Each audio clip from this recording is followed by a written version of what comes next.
आज Doubtnut app download करें। Doubtnut पर अपने सभी गणित, रसायन विज्ञान, भौतिक विज्ञान और जीव विज्ञान के डाउट्स का करो सफाया। बस प्रश्न की फोटो खींचो, एक ही प्रश्न को क्रॉप करो और तुरंत वीडियो सोल्यूशन पाओ।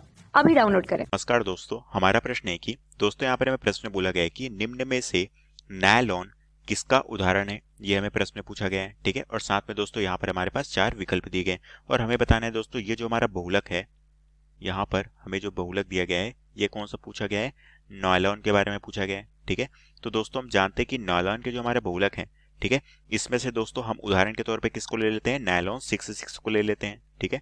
यहाँ पर हो गया हमारा उदाहरण के तौर पे हमने किसको लिया है, नायलॉन के बहुलक में हमने यहाँ पर नायलॉन 6 को लिया है, ठीक है, जो कि हमें किसके द्वारा प्राप्त होता है दोस्तों, संघनन बहुलीकरण के पश्चात प्राप्त होता है, ठीक है। तो दोस्तों सबसे पहले मैं यहाँ पर इसकी संरचना बना लेता हूँ, उसके पश्चात हम देखेंगे कि ये जो हमारी संरचना है ये किस तरह की संरचना होती है, ठीक है।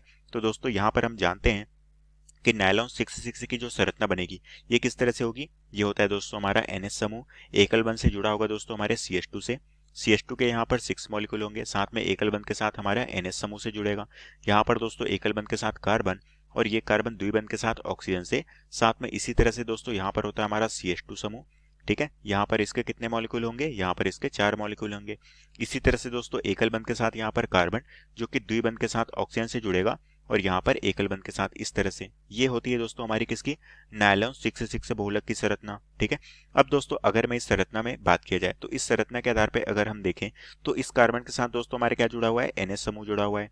इसी तरह से यहाँ पर भी दोस्तों कार्बन के साथ हमारा NH समूह जुड़ा हुआ है। तो हम जानते हैं कि यहाँ पर जो हमारा NH समूह है ये दोस्तों एक तरह से हमारे कार्बन से जुड़ा है और ये कार्बन दोस्तों किसके साथ जुड़ा है, ऑक्सीजन के साथ द्विबंध से जुड़ा है, ठीक है। तो दोस्तों ये जो हमारा NHCO ये जो हमारी संरचना है दोस्तों यहाँ पर क्रियात्मक समूह के तौर पर उपस्थित है इस श्रृंखला में, इसे ही दोस्तों हम क्या कहते हैं, पॉलीएमाइड बहुलक के तौर पे जानते हैं, ठीक है। तो ये हमारी जो संरचना है दोस्तों नायलॉन 6 बहुलक की, ये हमारा एक तरह से पॉलीएमाइड बहुलक कहलाता है, ठीक है। अब दोस्तों साथ में हमें यहाँ पर 4 विकल्प दिए गए, हमें बताने की कौन सा विकल्प सही है। सबसे पहला विकल्प दिया गया दोस्तों वो है पॉलीसेक्राइडस। तो दोस्तों ये ऑप्शन यहाँ पर हमारे क्या होगा, बिल्कुल गलत होगा, क्योंकि दोस्तों नायलॉन 6 में जो हमारा क्रियात्मक समूह उपस्थित होता है वो क्या होता है दोस्तों, NHCO समूह यहाँ पर उपस्थित होता है जो कि पॉलीएमाइड को दिखाता है, ठीक है।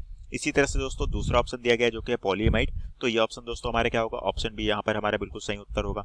इसी तरह से दिया गया है दोस्तों पॉलीएथिलीन, तो दोस्तों हम जानते हैं कि पॉलीथीन हमें एथीन के बहुलीकरण से प्राप्त होता है, तो ये ऑप्शन यहाँ पर गलत होगा। और यहाँ पर दिया गया दोस्तों पॉलीएस्टर, तो पॉलीएस्टर में दोस्तों हमारे क्रियात्मक समूह एस्टर उपस्थित होता है, तो ये ऑप्शन यहाँ पर क्या होगा, गलत होगा। और हमारा जो ऑप्शन बी है ये हमारे ऑप्शन क्या होगा, बिल्कुल सही आंसर होगा। कक्षा 6 से 12वीं से लेकर नीट, IIT, JEE वो एडवांस के लेवल तक 1 करोड़ से ज्यादा छात्रों का भरोसा। आज ही डाउनलोड करें डाउटनेट ऐप या व्हाट्सएप करें अपने सारे डाउट्स 8400 400 400 पर।